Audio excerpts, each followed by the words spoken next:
کتاب احتجاج طبرسی خواستم این روایت را مختصر براتون بخوانم. جلد اول چاپ انتشارات اسوه، صفحه 20 حدیث 17.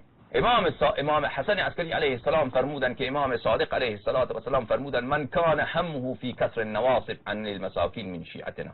هر کسی که همتش این باشد، عالم شیعه ای شیعه نمای ملعون، که توضیح المسائل را چاپ میکنی و اون را شهر شهر میگردانی، اونجا روش ستاره داوود را گذاشتی ملعون.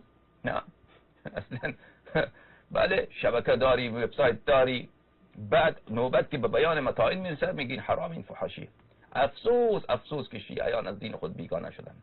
اینها را باید شیعیان آنچنان مثل سگ اینا را ذلیل بکنه، این آخوندارا اینها را آنچنان کتک بزنه که اینها دیگر بله از دیگر سر بلند نتوانند بکنن.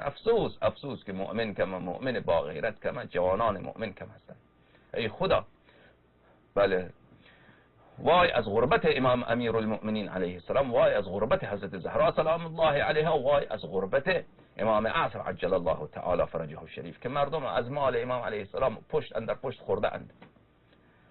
برای خود چه امپراتوری های اقتصادی درست کرده اند، برای خودشان چه آقایی و چه ریاست ظاهری و چه قداست نیابت امام علیه السلام درست کرده اند، و در عین حال خودشان بدترین دشمن امام زمان علیه السلام، بدترین دشمن حضرت زهرا سلام الله علیها، در حالی که سینه هایشان سپر هست از برای ابوبکر، از برای عمر، از برای عثمان، از برای طلحه، زبیر، عایشه.